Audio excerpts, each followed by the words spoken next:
Yo, what up, guys? Welcome to Faded Town, the number one Pokemon podcast in the world. These are facts. Read that shit in a book. Pokestats that, Google it, do whatever you gotta do. The only thing you're gonna find are the facts. If you're a first time watcher, what are you doing? Like, we've been around a while. We got the best interviews, we get the best guests. Are you good, dude? Hit that subscribe button. Don't miss an episode, alright, guys? As always, we got the best guests. Today's not different. This kid's been killing it this year. Like, low key, I know like the top players and a lot of people know he's killing it, but he needs a little more recognition than he's getting. We got Jon Eng with us, dude. How's it going? How's it going, man? I'm doing great. Good, man. How's today going? Basically, Pretty good. Just finished up some stuff for Australia, like packing. Oh, yeah. Because I'm leaving tomorrow, so Damn. Right? it's comfort. That's what's up. What's the difference between prepping for like a tournament that's like locally than where you have to fly all the way to Australia? Is there a difference, or are you just like same shit, different day? It's pretty much the usual stuff. Just you're just packing for more days. Yeah. You're definitely like more careful and more precise with making sure you're double checking everything. Right. Are you taking like how long are you out there for? Like, I would assume if you're going to Australia, it'd be like a week. I'm gonna be in the continent for a week, but between like airtime and whatnot, it's a little more than a week because it takes forever to get there. It does. Yeah. That's what's up. So like, let's just jump into it. Like, how'd you get into this game at all? Period. Okay, so it's gonna be a throwback to 2009, 2010. Okay. When I was in like, elementary school. My friend, Heart Gold Soul Silver had just come out, and he had gotten it, and he had beaten it, and he gave me his copy of the game for me to play on my own to see if I liked it. That was my first real introduction to Pokemon itself. I forget how young you are. Oh yeah. I'm like Heart Gold Soul Silver. I'm like, that first introduction is nuts. But yeah. So I played through that. Honestly, fell in love with the game. That wasn't the first I'd heard about Pokemon, but it was kind of like my first like hands-on like playing through it and like experiencing it. So yeah, there maybe like a year had passed, and I was looking on the internet for like stuff like gatherings or like clubs for Pokemon or something like that. And then I found a Pokemon League that wasn't too far from my house.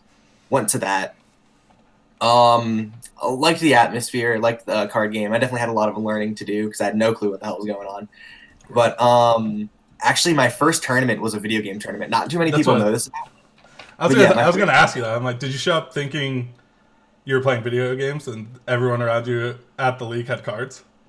Yeah. Because that's how mine was. It was one of those things. So, like, yeah, like my first tournament was a video game tournament. And then I had gotten into the card game gradually, found like more enjoyment out of that, and saw a little more success in that. Because my first, I'm not joking when I say I played in one video game tournament. That was my first tournament. And I've never played. Didn't even try again. You're like, nah, cards. That's what's up. So and I was just full into the cards. In juniors, my first competitive year, I didn't get my Worlds invite. That was the Hawaii year in 2012. Okay. But I managed to convince my very supporting parents to take me to I was going to say, that's like, when you're that young, they got to. You got to have a lot of support from your family. Yeah. No, I'm super grateful for it. But yeah, my dad took me to Hawaii. I tried to play in the LCQ, lost in round 2. So that was a heartbreaker. But after that, that's when I really was like, all right, I want to do this. I want to keep playing. I want to become one of the best. Did you miss an invite since, or no? No, I haven't missed an invite since. That's what everyone says. They're like, even like everyone I've had, like they missed their first one, and after that, it's like never miss again. I got this. Yeah. That's what's up. So you start in 2009. How many years of juniors did you play? Competitively, I only played 2 years of juniors. So the year I missed, and then my last year in juniors was my first invite. Okay, and then you hit seniors, and you start seeing success, right? Yeah. So my mom, after juniors, gave me that talk. She was like, this is like the bigger leagues now. Looking at it from my perspective now. Yes. But she was like, you're aging up. There's more people. They're a lot better. And, success might not come as easy. And I was like, yeah, no, I got that. And then my first nationals as a senior, I got top 4. And that was really, like, I think that was kind of like when the ball really started rolling, because then like that's kind of when people started like talking to me and like knowing who I was, and I started like making more connections in the game at like the higher level. Mm-hmm. And yeah, no, seniors was great. I don't really have much to say about the middle 2 years for me. It was kind of just like, I did pretty well. I got like top 16 in A, got the free ticket to day 2, so it was going pretty well. But my last year in seniors was actually the first year they introduced like the international circuit and like the paid trips everywhere and stuff. So I was definitely very fortunate to get that experience where I was like, I was a freshman in high school, getting like paid trips around the world, doing what with all my closest friends. So yeah, I was definitely very fortunate that my last year in seniors they introduced that then, not when my first year in masters. Yeah. So you go. Not a lot of players like I've had on the show have played through all the tiers, So when you think back to it, like, is the difference as big as people say? Like when you're moving from seniors to masters? It's kind of it's dependent on like how you scale success. So I feel like I'd say finding success in seniors is like a different kind of challenge than it does in masters, because like to get like to the second day of play, for instance, at a regional, say in seniors, you need to go 5-1-1, which sometimes isn't even always safe to get straight to top 8. Right. Whereas in masters, you need to go 6-2-1, where you can afford 2 losses in the first day of play to move to the second day of play. So the difference is in seniors, you go straight to top 8. In masters, you just have more rounds to play before you get to top 8. So it's just like dependent on how you scale success. Also, I've noticed that masters are a little more predictable when it comes to metas. That's like, true. Yeah, so in masters, it's a little more predictable. But like, if you're a pretty good senior, I would say, or a pretty good junior, even going into seniors, I would say that just like aging up it's not as hard as it seems. There are really good players in both divisions, and there are really just like average people in both different divisions. It's just kind of like, right, like, because like if you look at you or you look at Xander, or these players that have aged up recently, you guys find success. Like, yeah. So like it can't be this big gap. And I tell people all the time, I'm like, that kid down there probably smack all of you. Don't don't disrespect down here, all right? Yeah. That's what's up. So your first year in Masters was 2017, right? It was end of 2017 into 2018. Okay. Yeah. So you start out with, you got top 8 at Daytona. Yeah, no. So my first regionals was Fort Wayne. That didn't go too well. I mean, I went 6-2-1 because it was under the system where it was like the 7-2 into day 2 system. So that was rough. My second 3 were really good. Really good. Mm-hmm. I kind of went off, and that was actually when I got picked up by ARG. So I was like at the time one of the youngest players to be sponsored. So that was definitely really cool to say. Like, how old are you? So, like, people get perspective of, like, where... I'm now I'm 17. I turn 18 in a month. And you're a senior in high school? I'm a senior in high school right now, yeah. Okay. And then at the time of that, I was, I guess, like, 15. Yes. So, yeah. Okay. And, yeah, so, like, the first 3 regionals were pretty fortunate for me. I kind of fell off towards, like, the bridge part of the year. It was because I think the turning point was... because at the time, the way they did the stipend system, it wasn't on a quarter basis. It was kind of just like a build-up over the course of the year. So if you went to the first one, you were probably getting a trip to the second one or whatever. So on the top 16 stipend, I actually got 17th on the first one. Good. Yeah, no, it was rough. It was rough. So I unfortunately had to miss that Australia, which kind of cut off my IC circuit for the year. And actually, that Worlds in my first year in Masters was my first time ever going through day 1 ever since the 2-day system was created. Right. And I went 0-3 drop. So yeah, the fall from greatness was it was long and hard. But yeah, after that, I told myself, I was like, you know what, I don't want to do this ever again. So I'm just gonna try even harder for the top place. So with because you are so young, like what's that conversation with your parents when you decide, I want to play this like professionally, basically, and go to all these events? How's that conversation go for someone like your age? Obviously, school's number one priority for me, sure. My parents and stuff like that. And it's never been a huge issue for me. I've always like known my priorities, right. So they weren't like non-supportive of it. They've always been super supportive of everything I've done. I'm so unbelievably thankful for that. But yeah, they were just like, if you can keep your grades up and stuff, you can go to these tournaments. That's what's up. Yeah, and they kind of like knew from seniors, like because they were doing the whole like circuit with me when I was in seniors all over like Australia, Brazil. So they knew what was up. They knew what was going on. That's what's up. So yeah, they were just they were down. It's just like, is this like do you play sports or anything in school, or is this kind of like your sport? Yeah, I used to play soccer, but Pokemon took over. You're like, I'm gonna do this instead, Mom. All right, I'm gonna focus. Yeah. Let me get on this. So you get picked up by ARG, and like there's a lot of controversy over teams and whatnot, but that's gotta feel good. Like, no, yeah, it was great. Like, I had like a list of goals when I went into Masters, and one of them was one of the bigger ones was to get picked up by like an official team. And honestly, ARG was one of like the front runners at that time in the game. So being picked up by them at such an early time, being like aged up into Masters, was honestly just a huge honor, and I was super happy about that. That's what's up. So you go into your second year of Masters, and like at this point, like how, because I would say what 2018, 2019 was a very like clicky fucking year. Yeah, and I get what you're. So are you have a secure group of people that you're testing with at this point? So actually, last year for me was I didn't really have like a set group. Like I've never been that type of person to just like lock down to one group. I've always like hopped from group to group, like ditching people, but like I've always like taken ideas from like other groups, and like I've always like enjoyed just working with people to do things. That's like one of the things I enjoy about the game. So last year I never had a real secure group. Like I remember like when I first like I was in a pretty bad slump going into this year. It's like I said, because I missed like totally bombed out of Worlds and everything. So everything started clicking back again at like towards the end of 2018, where it was Anaheim Regionals, and I got top 8 with Zorogard. I had worked with Will Jenkins and Justin Bocari for that one, and a bunch of other people in my local area. That worked out. I kind of like hung out with them towards like the end of March, and then I started working with like Isaiah Bradner and Michael Catron, two people that are pretty local to me. Okay.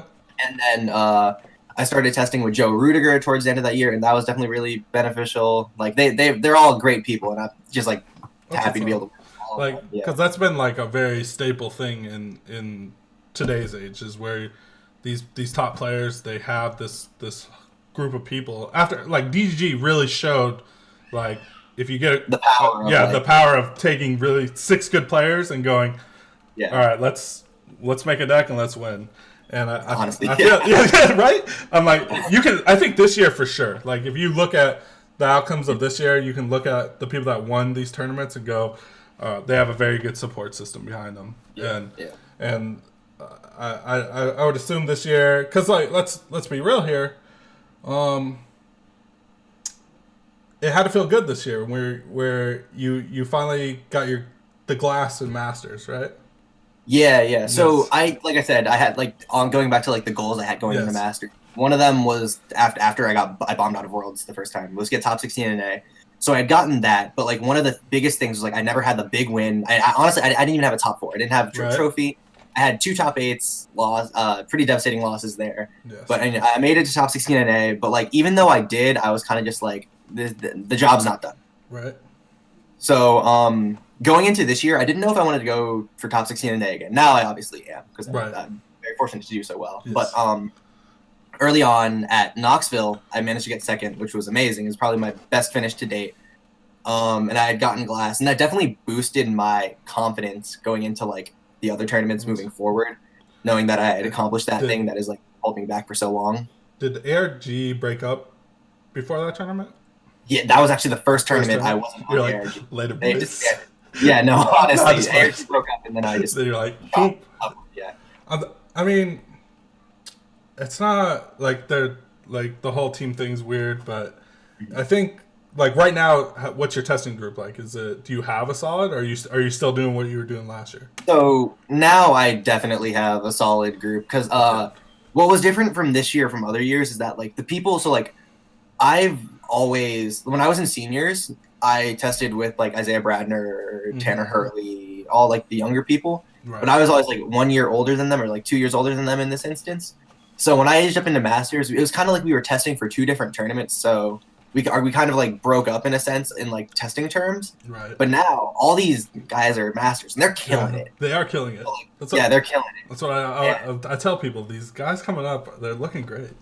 Yeah, no, so they're doing amazing, and I kind of like reunited with Tanner. So Tanner and I have played the same 60, or at least close to something close, for the past like I don't know how many events or That's major good. events. Yeah, so Yeah. Tanner is definitely my go-to guy. I still test with Joe a lot, and he's definitely a huge help. And then a few others, Adler Pierce is definitely a part of our group. Isaac Molaski, and then Benjamin Branch. Okay. So yeah, we definitely have like a core group. That's good. Me and Tanner, we're definitely like the center of that group, though. Yeah, I think it's really important now. I see that in my own game where I'm playing by myself Yeah, basically, but like I see when I do these interviews, I talk to these people, and like that's always the key. Is like everyone has a good support system behind them, and DGG really showed that yeah, you put five good minds together, you can do something. yeah. And, Honestly, and like you come out guns blazing, basically. You get second. Your day. How many day twos this year? I've been to seven majors Six and out day of two. seven. I've been to seven and day two 6. I think Yeah, is that. you're 6 out of 7. That's Yeah, fucking nutty, dude. To be yeah, honest, good yeah, job. Yeah, yeah. Thank. it's like, and like I mean, you went Pikarom early, and then you go straight into Mewtwo, and then you went Old Faithful in the Oh, Zargarb. dude, Zorgar. That That that that that was honestly. insane. When I see that, I'm like, I mean, someone had to get it, right? Yeah, Someone no, had no, to no, do no. it. Like Knoxville was definitely great, but Dallas was definitely the most like feel good tournament for me Right. with Zorgar because I enjoy playing the deck. I have a pretty good understanding of what I'm doing, and it was one of those. It was just a feel good tournament. Like I walked Yeah. in, I like usually I tend to get like pretty stressed out during tournaments. That's just Okay. like how I am. But Dallas was different. I was kind of just like whatever. I'm just gonna You rock were it with chill. Zorgar, see what happens, and Yeah. then it worked People out. So that were. was definitely a feel good tournament. Yeah, a lot of people were shitting on the deck, saying it was trash. Um, Yeah, and Garbotoxin, dude. It's so good. It's always been good. I always It's always, tell them if there's like that deck's like you 50-50. You don't really have bad yeah, matchups. Even if, like it beats fighting and stuff. It's still good. And yeah, it's always ones in the top 8 at least. And then yeah. No, my logic was I was like, if I can take 50-50s everywhere, I mean, if I'm right, like having a good day play wise, like if I'm like on top of my game playing super well, I feel like those 50-50s turn into like 55-45s against the people who are exactly. kind of like slacking a little bit. And Hmm. yeah, That's what's up. I always tell people if someone ever comes up to me, should I play Zorograph? Sure, because like yeah, no, sure, it's never a bad it's play. never a bad play. That's what I was. Yeah, It's never a bad play. So when I heard you were playing it, I was like, oh, that makes sense. You know, makes sense. yeah. That's good. Mhm. So when your mindset going into a meta, do you look at because obviously we got this new meta coming forward. Do you look at past decks first and go, is Pikarom good now? Better now? Is Mewtwo better now? Or do you try jump into these new archetypes? No, I definitely am more of a fan of looking at like past decks and see how they transfer going in. Okay. So, actually, an example of this was at Brazil when Cosmic Eclipse had just come out. Like, if you look at my Mewtwo list, Yeah. I outside of Great Catcher, I really don't have any cards from Cosmic Eclipse out. Like, I didn't do the tag haul engine that some people were trying. A few other North Americans did this. I think it was Rahul's group, like Xander and all them. Yeah. They brought a Mewtwo list that was like really similar to the Mewtwo list prior to the new set coming out because they realized that like the old design was also like super strong. Like with the thing about like tag team supporters and all the tag team stuff, it kind of slowed the game down. Agreed. So when I was thinking, I was like, if I can play like an aggressive Mewtwo list, like with acrobikes, gears, and just like super aggro, like back-to-back welders, as opposed to like using tag team supporters, I can beat these like slower decks. And that was one of the first things that Tanner and I had tried, and we were like, this seems good. Now, obviously, we tested a little bit with like ADP and stuff like that because we wanted to get familiar with the stuff. Yeah. But we were just like, aggressive Mewtwo is really good. That's what's up. Like Yeah. I always I try to do that too. I mean, it's always like to look at these past decks. I mean, some of them get pulled out, but they're still good. Like Pigram's still gonna be good. Yeah, You know? Pigrom. Now you look at it, people Yeah. are hyping it like crazy, like oh it's busted, And Mhm. it's like all those people that are selling their Pigrams, like Honestly, yeah. come on, this. But if I look at I take a look at your limb list overall, you do tend to find a deck you like and stick with it. So yeah, last year, expanded was either Hitmonchan or Zorogarb. Yes. Hit my Yeah. chat. Like that's very odd, But I think by the time you got to Hartford, I think you were probably the only one playing that, right? Yeah. So last year I definitely I was very like one of the things about top 16 NA is you want to guarantee points in every tournament you go to. Like towards the latter end of the year, like you once you start hitting best finish limit, you start winning like more points. But at like I season stuff like that, you're really just going for like just as long as get the points, I'm fine. Right. So my definitely towards the end of the year, I was very hard focused on top 16 NA because it was my first time going for it in like the Masters atmosphere. So I didn't know like how much could change in like the end part of the year. Not much change. It was kind of like the same people towards the end, but I didn't know that. I was never familiar with that. So my logic was like, all right, I just want to make day 2, replace like these like mediocre finishes and like put it like a 32 or a 16 in there. Yeah. So Hitmonchan was definitely like my deck for that because I was like, at the time it was Zorogarb, Pikarom, and like Archiestoys were kind of running expanded. Yeah. And then you had like DDG playing like Toad stuff, but that was like only DDG can play that. Get that out of here. Only DDG can play that. So my logic was just like, if I'm beating Zorogarb and Pikarom, I'll probably make day 2 alone doing that. And that's pretty much what happened at like all the regionals, except for Toronto. That was a weird one where just in day 2, Trevenant just came out of nowhere. It did. That was and just like destroyed everybody. That was not fun. I was lucky to get the top 16 out of that. Yeah, that's crazy. But for the most part, I was kind of just like, I want to guarantee day 2 placements. And I wasn't too concerned with winning the tournament. And that's definitely something that I switched this year. And I was just like, you know what? I just want to win something. I'm done with like day 2. I like that. I like that mindset. I like I like when you say something like that because when I look at your Limitless and you've had a success in seniors and you go 2 years into Masters without like hitting that top 4. Mm-hmm. That Knoxville had to feel good. Like you finally got that glass. I know you came up. I mean, obviously you want to win. Obviously you want to win, but it has to feel like a little relief off your shoulders where you no it was like honestly a great feeling. Like I had so much support from like all my locals, all the people who have been like riding with me since the beginning, and it was just like to get to that point after like 2 years of just like top 8s or just like day 2s. Mm-hmm. It just felt really good. And like I felt like I was on top of my game that weekend. Like something was like that during that weekend. That was another tournament where I kind of like went in and I was like not super stressed about it. Yeah. And I was kind of just like, you know what, like I'm going to play well and see where that gets me. Because playing 100% well, or not 100%, it's impossible to play a perfect game. Right. Like playing like well isn't going to always get you there. Sometimes you get a little lucky. Mm-hmm. But it was just one of those things where I just like went into one game at a time, and I was just like, do I want to lose to this person? No. So I'm gonna just like focus in super hard on this one game, see where this goes. All right, this one's done. Next one, let's same deal, and then until we got there.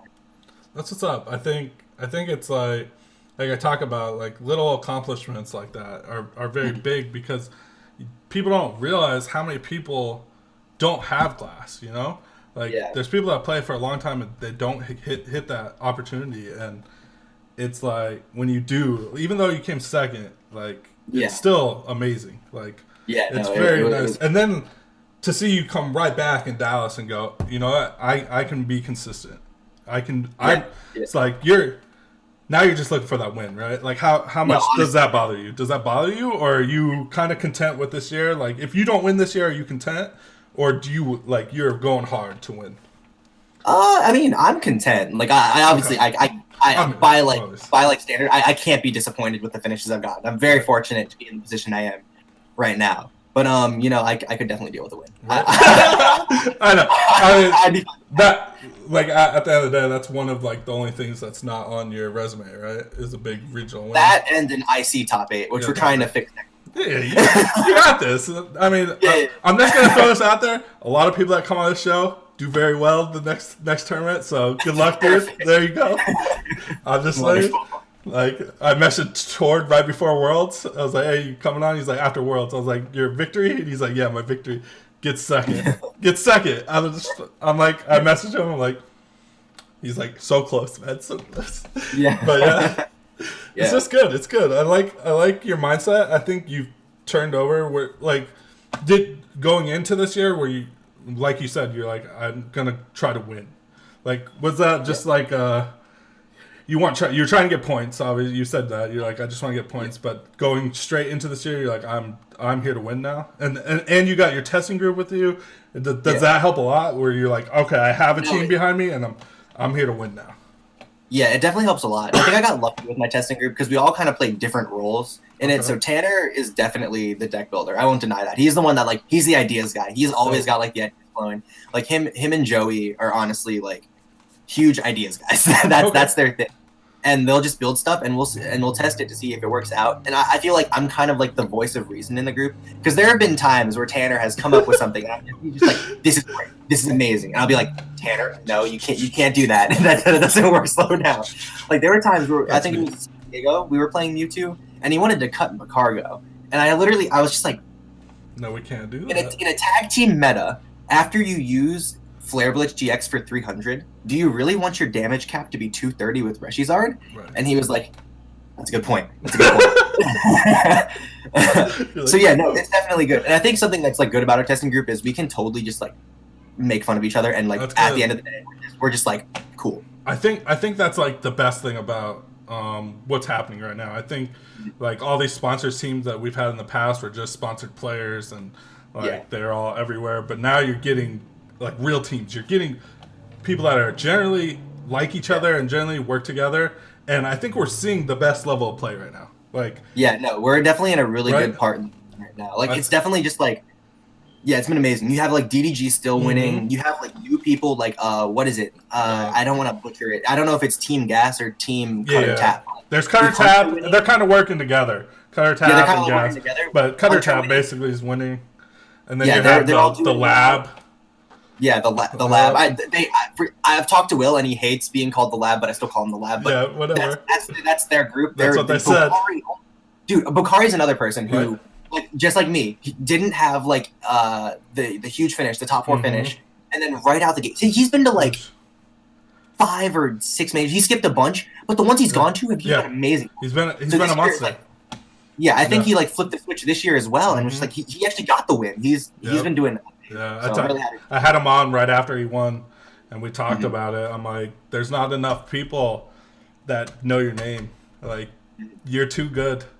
Like, and when I was looking at his resume, I'm like, your resume is too good. And he's like, nah, I'm okay. I'm just okay. I'm like, nah, dude. I'm telling you. Nah, he's definitely super humble. Yes, he is. Very nice guy. Honestly, if like for like this isn't even a bold statement, but I honestly think he's like top 5 in the game right now. I from looking at him and the way he presents himself and the way he talks, I've been hyping him like number 1. I've been going like when people ask me, I'm like, I personally believe Justin Bacardi is the best player because, like, at the end of the day, and people aren't talking about Tina Chomp, which is really like in both formats, it's won, and like he's been on that. Like his deck might have not have been the one that won, but he had the same mindset going into that tournament. Yeah. Anyways, let's jump off Bacardi's stats. So I do want to bring this up. I played you at NAIC last year, and tell me, 3-0. Yes, tell me I do not beat you if I have the it was the 110 HP. Yes. Okay. I was like, dude, there's a point. There was a fucking Heat Factory play, and you would not use it because you needed the energy to kill me.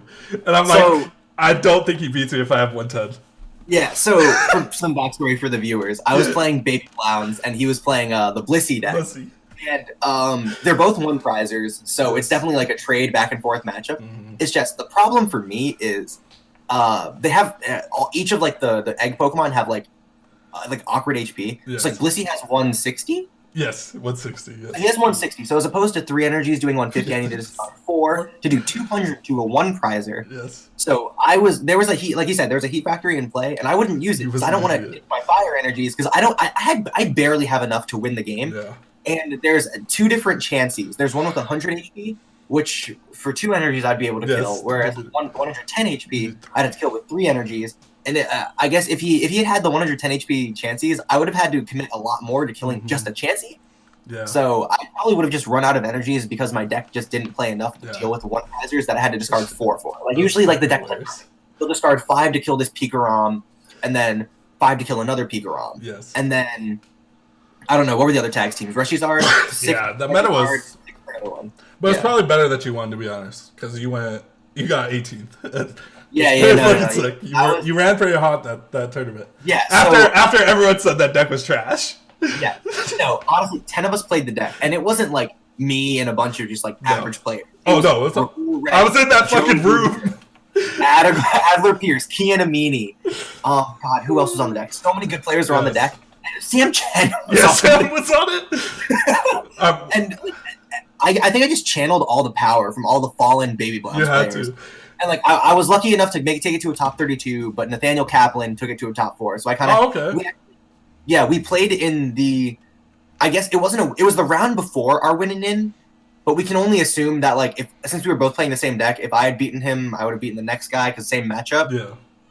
Relatively, like things could have happened relatively. So it was the quote unquote winning in to top 8 for the Baby Blounce player, and he unfortunately for me beat me. So I kind of just passed on the energy to him, and I was like, all right, take this where you can go.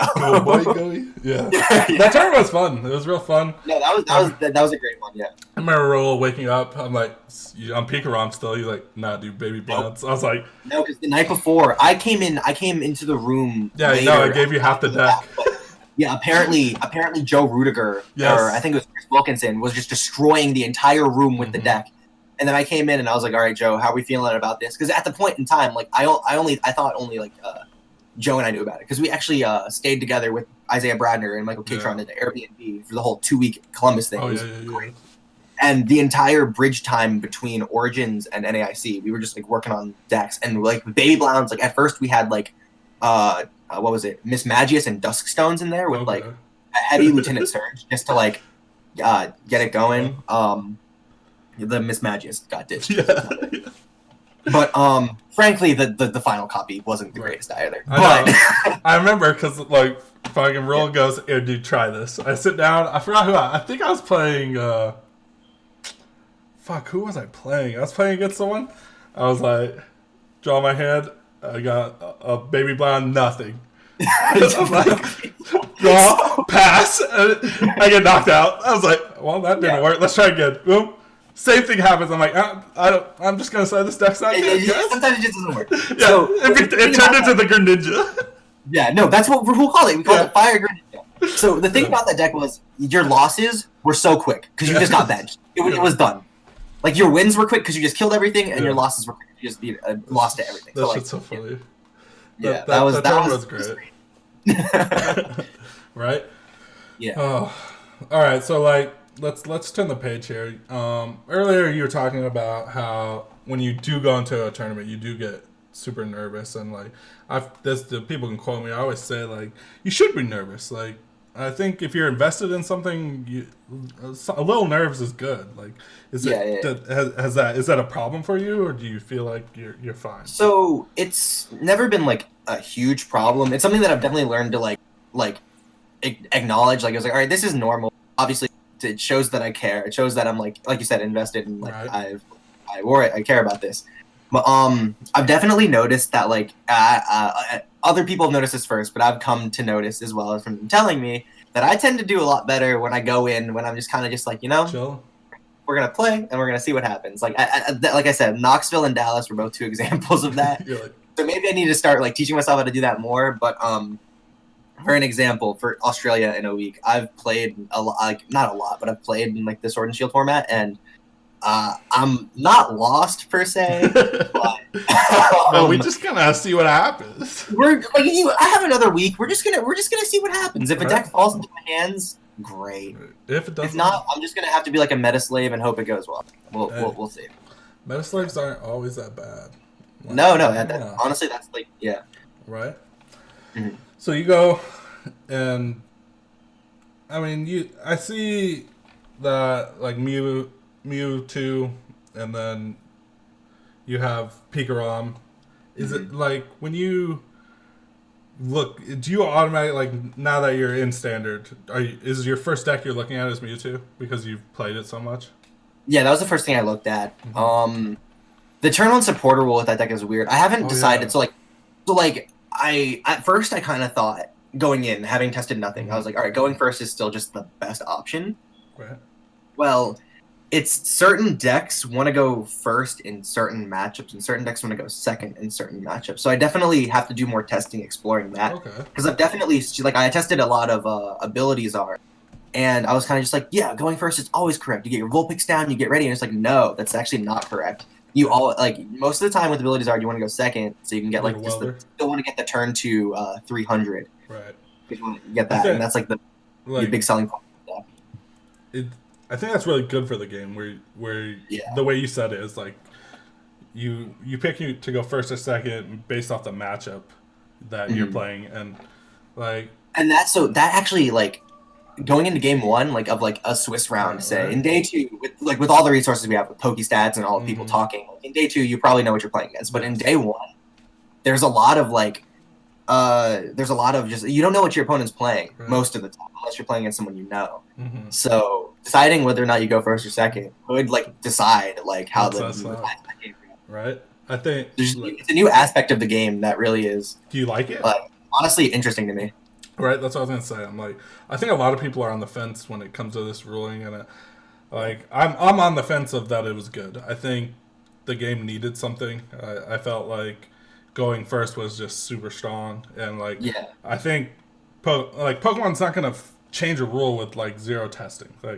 They definitely decided that attaching an entity first is strong enough for someone going first. Attaching 3 energies going first. That's a little too much. I might be pushing it. Yeah, right? A little too much. But again, you can go second and figure this out. But if do you think that the Dedenne count's gonna just rise? Do you think I wouldn't say that it's gonna rise. I think it would stay the same. All right. Maybe a +1 for certain decks. Yeah, in most of your testing, the turn based thing is basically a decision that you need to make. It's not like I was doing some testing. I was doing some testing with Pikarom, and I would find when I go first that just like I would Dedenne away all of my good turns to turn 2 full blitz because obviously you still want to get the turn 1 attachment into like the next turn attach Coco into full blitz or attach into Thunder Mountain full blitz. So unless you open which is like Pikarom energy, which isn't like unheard of, you're going to be using Dedenne, and that's getting rid of a bunch of resources. Like I would get rid of like so many E powers on turn 1. Fuck. Just like from like awkward hands, and like sometimes you just can't afford that with Pikarom because like you need those to like keep up with the other attackers that are doing like 5 million damage. Right. Like you're at 150. Yeah, you need those E powers definitely. Yeah, that's nuts. Like it's crazy how something so little is like that's such a huge impact. Because like if you do Dedenne those away, it's like what do you do now? Like are you playing the freaking Charger to get them back? Like I don't know. You could. I don't know either. I haven't tested, but maybe that's what you have to do. Who knows? I mean, we'll see. We'll see in OCIC. But we'll see. Like I think it's a new pace to the game, and I think it's something people will adjust to. But just like everything, like people get so over dramatic when something happens. Like, oh, we don't have Lysander or Guzma anymore. What will we ever do? And like, guess what, dude? Everyone's fine. Yeah, it's definitely one of those things where just like it rewards preparedness and like testing. I still have a little more to do with this format, but I think I'm starting to finally like get a grasp. I'm like, okay, these are like what the decks that are good, and these are how you like your game plan against other decks. Because like with not only with the new supporter rule, we kind of like introduced like new variants of decks. Like Malamar kind of got like flipped on its side. It's so crazy now. Malamar, from first glance, I was kind of just like, isn't Malamar the deck where it's just like one prizers that trade favorably with everything, and you're kind of just like taking the best aspect of Malamar and throwing it out the window. But Marnie Trevnor is a pretty strong combo, so I can So. Like when I think it was Pablo who told me, he's like, "Oh, look at this! If you fucking Gengar Mimic, you go second, you Gengar Mimikyu them, so they get 2 turns with no supporters. You set up, and then you Marnie Dustnor them. I'm like, what are they gonna do? I'm like, ideally, that sounds amazing. If you pull it off, in a perfect world, that's perfect. If you could do that every turn, consistent, you got it. Right? Yes. If you could do that, perfect. I was like, Ideally, best, like when you say it like that, best deck ever. All right. Yeah. But I'm sure it's not that easy. But I think it's really cool that people are trying things like that. Yeah. For And sure. and like, what's your thoughts on the whole Japanese meta? Do you look at Japanese meta and go, "Oh, this could work here," or is it like their shit's just sometimes whack? So they're without sounding disrespectful, Right. sometimes I wonder what the hell is going on over there. Like, of course, they're playing a different game. Like, I think their format is ever so slightly. It's a little Yeah, ahead ever of so slightly us. Yeah. Yeah. So Do they have I- the turn run rule? huh? Do they have that turn run rule like us? Can they play supporter? I don't know. I don't know. I'd have to check the VODs. I checked the VODs. wonder. Because that would change so much shit if they did. Yeah, that would be really different. Yeah, I don't know. I guess I have to No, look at their something. ideas are definitely a good starting place. And honestly, like, even if they aren't the best, it kind of sets like a precedent, like going into tournaments, which I think is fine. Like, I know like to look off of Japanese lists to see what other people are thinking about, because it's kind of what people do now. Right. Another example is Tord posted his tier list on Twitter, Mhm. and I know like I looked to that one to see like where other people's heads are at, but like I also looked at it to see like what like the average player is probably thinking, because so many people are gonna look at that and be like, Tord said this, that's what we're doing. That's what we're doing. Okay. Yeah. I was gonna ask you. So you think that people like Tord and Japanese lists do play a big like meta manipulation on the whole community? Yeah. Yeah. I wouldn't say a manipulation in the sense, because I don't think Tord's manipulating anyone. I just think it has high influence, and it's like it's a good starting place for then like the next few like regionals to like kind of like for people to improve. Like people are like, all right, this didn't work from like in testing for the first IC from like people are like, all right, this didn't work from the Japan list, let's fix that. Okay. And then it's still kind of like based on the Japan list a little bit, but like going into the next regionals, everyone's like a list a little better, and we've seen that like throughout. I guess for instance is the block of standard events that was like kind of like sort of back to back to back. Okay. With Cosmic Eclipse. So it was Brazil, where people were kind of like split on like what Mewtwo was better, like aggressive or tag team. And then going into Daytona, we which was like just 2 weeks later, we kind of still saw that split, but it was people were like the lists were improving. And then finally in San Diego, I stuck with aggressive Mewtwo because I kind of like, in my opinion, it was better. But pretty much everyone was just on the tag call version, and like it was on the tag team supporter version. Yeah. So like, it's interesting to see like these starting points of in a format where they kind of like Japan is what we take it from, or like top players like putting content out is what we take it from, and then it kind of just evolves from there into like a more optimal 60 in like towards the end of the format.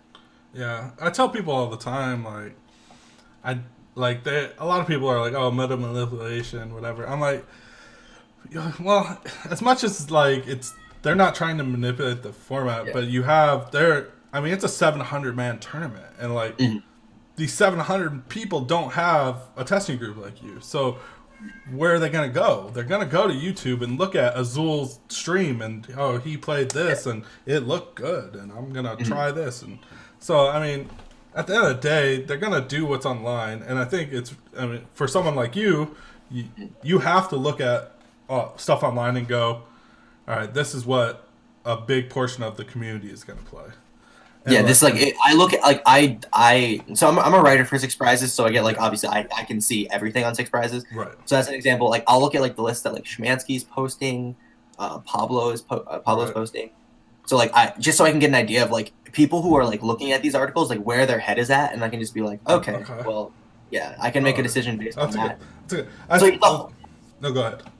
So I was gonna just say the whole meta manipulation thing. Yeah. I obviously don't know what's going on in everyone else's heads. Right. For the past, like, I don't know how many major events, I've done a pretty good job. Like, before Knoxville, I posted, like, 2 cards off of what I played for Pikarom. I straight up just put my Worlds list in my pre-Worlds article.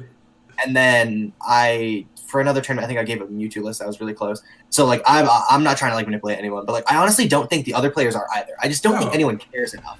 I think what they're doing, like, if they post something and they don't end up playing it is, what you have to realize is, we go through like a lot of like changes in opinion, like going into tournaments. So if we like change our mind on a deck, that doesn't mean the deck we like initially thought was like good isn't good. It's like it's not bad. It's probably still good.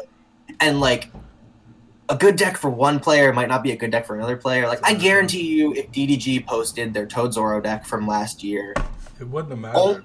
The people who would do well with it would be them. And then even if someone read their article, they still wouldn't like be able to like fully like gather like how well you had to play to like place highly with. Like Cups after that tournament, like because I played Blastoise at that tournament.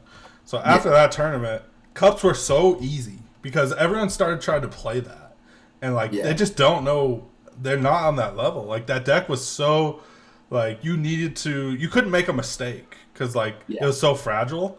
And like I was like, oh, I just win. Like you guys, like I don't, and like even people like Kenny Britton, who's one of the better players. He was at one of my cups. And he's like, this deck is trash. I'm like, I don't know. Man. I mean, it's proven not trash. It's just like it's just a lot goes into it. Yeah, you have to know. Like there's certain things like you know how much time they put into that for you to just try to pick that up.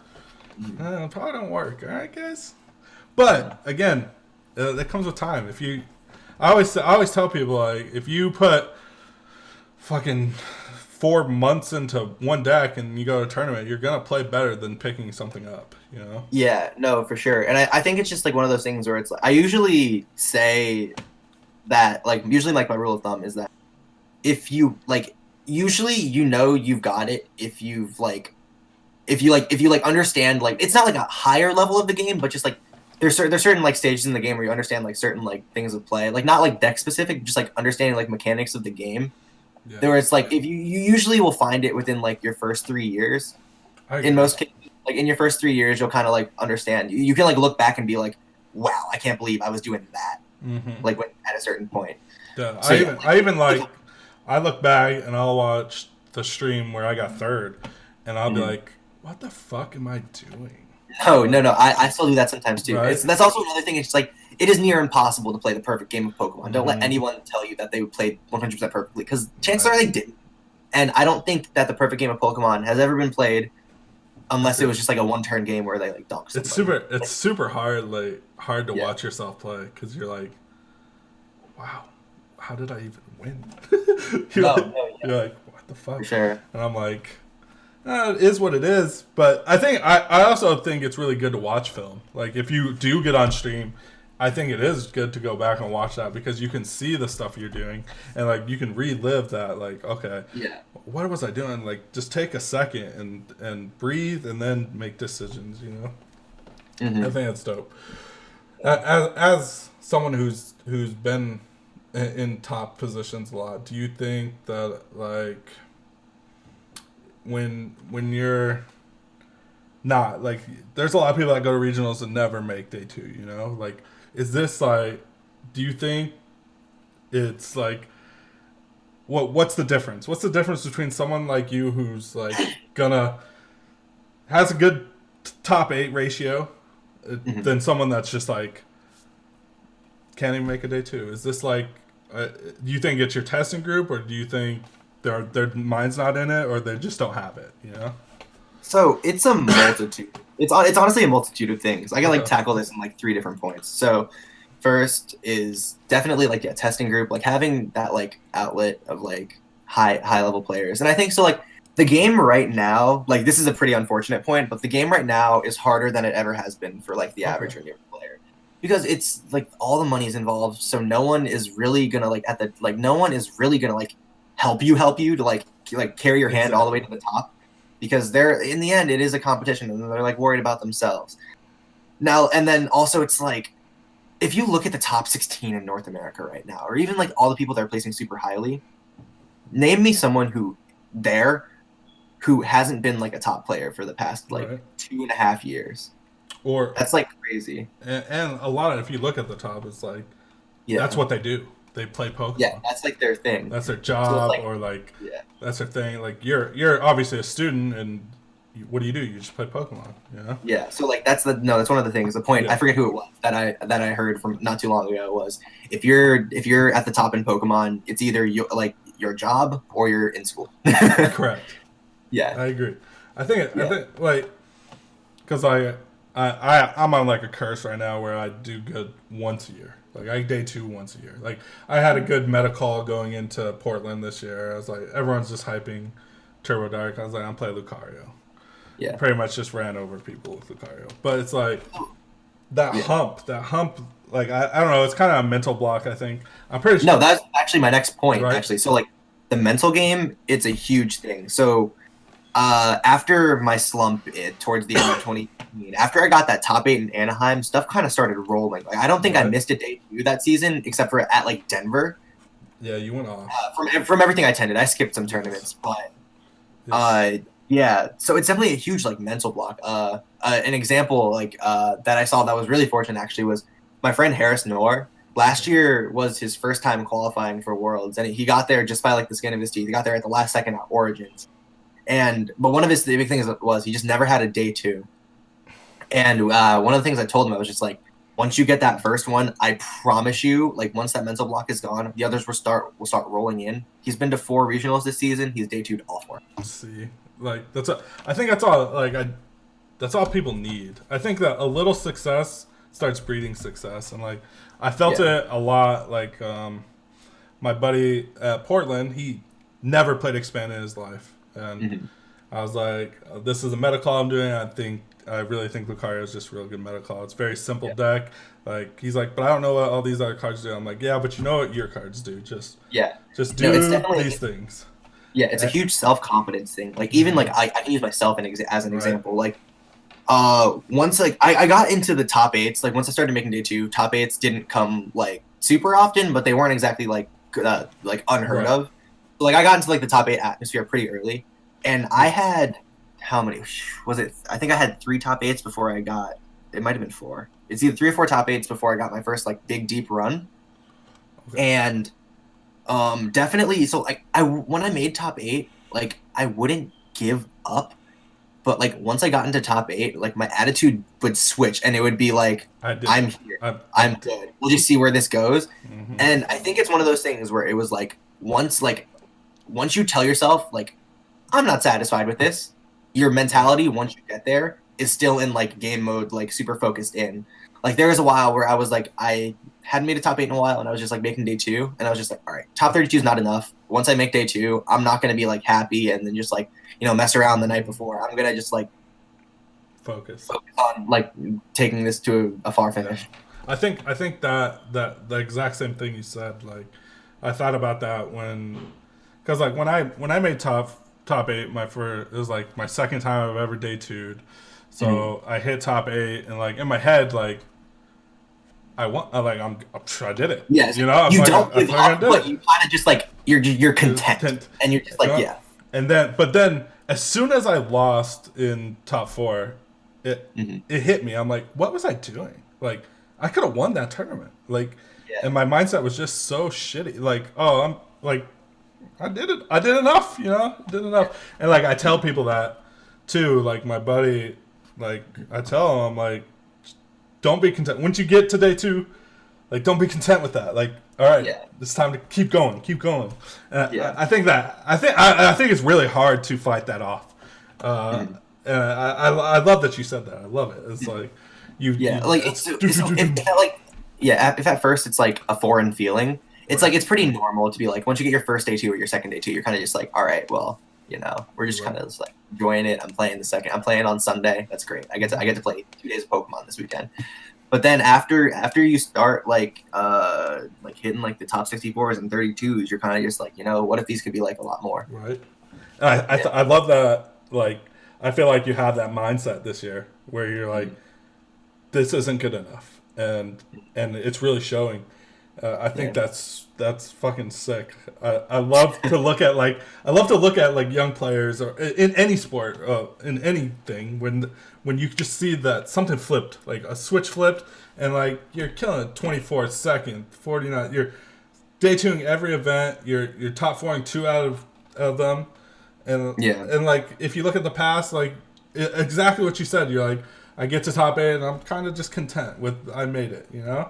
But then this year you're like, nah, I'm here, and let's get this fucking OCIC. Let's do this. Honestly, that's what we're trying. That's the next goal. It's top 8 or not even top 8, just like win and icy. That's win what icy. I like that. I like that. Fine. That's what's up. So before we wrap this all up, you're a young guy.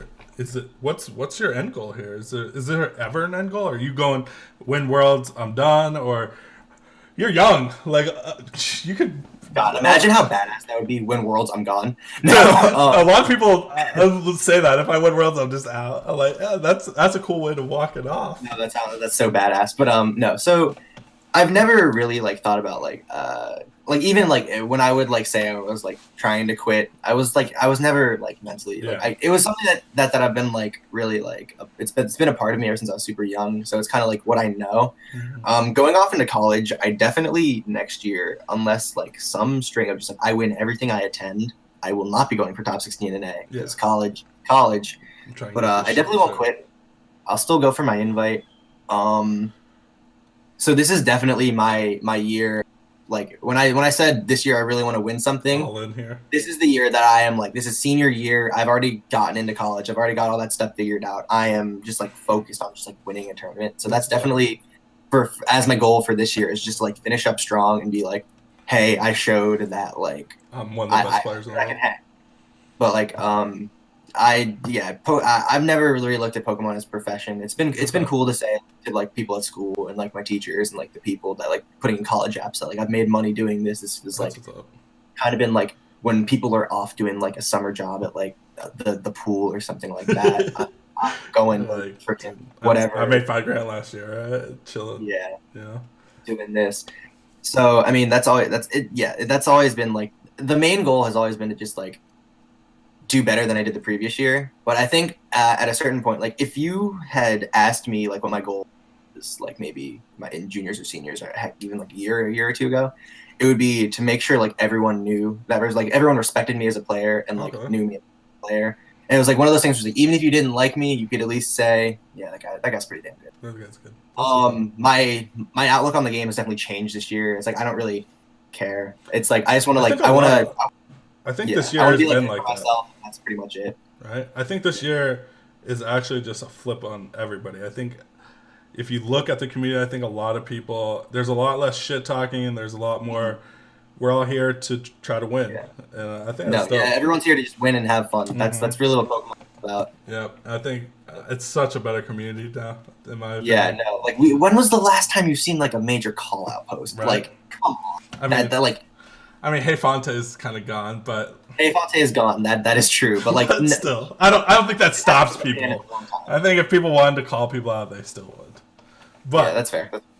I mean, I had this argument with someone. I was like, we kind of need that call out to grow the sport. We don't need the call out. We need.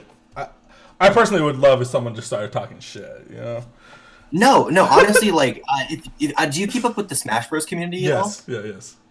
If we had a Leffen in this community, like that would be amazing. He's not like toxic. He's just like an important character to like play a role in the community. That's what I said. I think that shit grows. Like people. Yeah. I think, in my opinion, like the biggest reason I do this podcast type stuff is so people can know who Jon Eng is. Like always, like I want people to understand like where you're coming from, and I think communities grow when you individually like understand someone to like you want to like I want someone to watch this and go, oh fuck, I watched this, and then next weekend they see you hear about you at OCIC and you're in top 8. They're like, that's fucking Jon Eng, man. Just listen to that and like just growing. Like I think if you have someone to cheer for, you know, and like we need outlets, and I think once we get that, also a Leffen would be fucking dope. Like Leffen would be amazing. Honestly, I compare it to like Conor McGregor. If we had a Conor McGregor where he's like I said, I forgot who on one of the podcasts. I was like, could you imagine if fucking Pendarvis, when he won 3 in a row, was just talking shit after everyone? Like, yeah, y'all garbage. I'm like, these are free. I'm like, people would just be. It would just been like, obviously there would be a lot of hate on him, but it would have like people would tune in to watch him win or lose, you know. And like that. Honestly, that's what Leffen started out as. Mm-hmm. People disliked him, but then when they like he got like banned from Europe for a year, and like the whole visa issue. But when he came back, when he was missing, people were like, wait, we missed this aspect of the game. We want this. Like, exactly. Yeah, we need. I think it's dope. And like I was talking, like Summit's on right now. Yeah. I think that it's so dope because I was talking to Rule about it. I think that Summit format is so cool because it's a smaller tournament. You get like 16 of the best players, and I'm like, obviously the viewership for TCG isn't great, but like you're also don't get the best players on stream every round, and you're like you don't have these highlights of these players. I'm like, what if we took the best 16 players in the world, put them in a house, and ran some type of Summit tournament? Like, you think the viewership would be higher? And like, he's like, Raul thinks so. He's like, yeah, I think it would be. I think you're right. Okay, if Pokemon supported it, I think the viewership wouldn't be a problem. Like, if Pokemon supported it, the viewership wouldn't be a problem if like official. I don't know. Even in the official Pokemon stream, like I don't know if you seen what Dallas was like, but like on VGC there was like 30K. On the VGC side, they have no problems. VGC can go like the Smash direction if they can. And they then can totally TCG went down to like 5 when they put TCG on, and I'm like, I think if you took the best players and like you put on a good stream, you could get bigger numbers. I've been saying this for months. Right? Like I don't know why. It's hard to do storylines in our community. There's no storyline. Like Jon Eng could 0-3. You know, it's just a rough day. Like it happens. Like you don't get enough like marquee matchups. A point I wanted to make is I guess like me and Hunter Butler, we've played like 2 crucial matches this year. So I beat him in top 8 of Knoxville, and he beat me in top 4 of Dallas. So we kind of have the whole rivalry thing going. Like obviously we're super cool. Like yeah, so but like still. I wish people could see that more. Exactly. Yeah. I mean, I'm not saying it's a done deal, but I'm looking into doing something in Vegas after Worlds where we do have top 16 players. Or not, I wouldn't even say top 16 players because like that number I think is very skewed. We'll figure out who we think the best 16 players are, but it's like I think to build storylines and to grow the community, I think you need something like that, even if it's not like for points. We need our 5 gods of melee, like our 5 like exactly. I think that documentary that came out on that what blew melee into like the fucking Netherlands, and I was like, all right, well, if we can do something, which I think all we need is back. Literally, if one brand threw some money at it, we'd be fine. Yeah, I think the Smash documentary, it was like they had a $10K budget. Yeah, and it was dope. If we can get that kickstart, then we can have our Pokemon. That's what I'm saying. I'm like, we can get Puka for the beginning. We can get Ross Cawthon. We can get like all the early legends of the game. Something like that. Like, it'd be sick. I think it's not gonna take much. I think we're on to something. We'll figure it out. As much as the card game's not as fun to watch, but I think it's not. I don't know why. Honestly, I don't know why they give TCG more money. Right? Like the VGCs are all the whole viewers. thing is so weird. Well, the tournaments. Yeah. Don't fuck with us. We'll take more money. But VGC getting like almost half of what we get is honestly like. Yeah, but they get. Well, their numbers were so low, but now with the new game out, I think their numbers are a lot higher, and they're really pushing it. So I think it'll be dope. Yeah.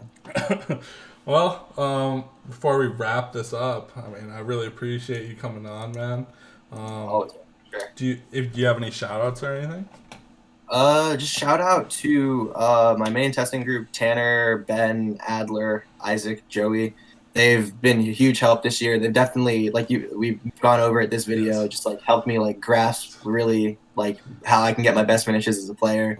So huge shout out to them. They've definitely brought out the best in me this season. And somebody sponsor. Somebody sponsor this kid, dude. Come on. Can he do any better? Come on. I'll leave his Limitless in the description. All right, guys, go check that shit out.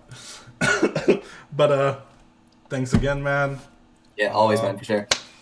But for now, dude, we're gonna scoop it up.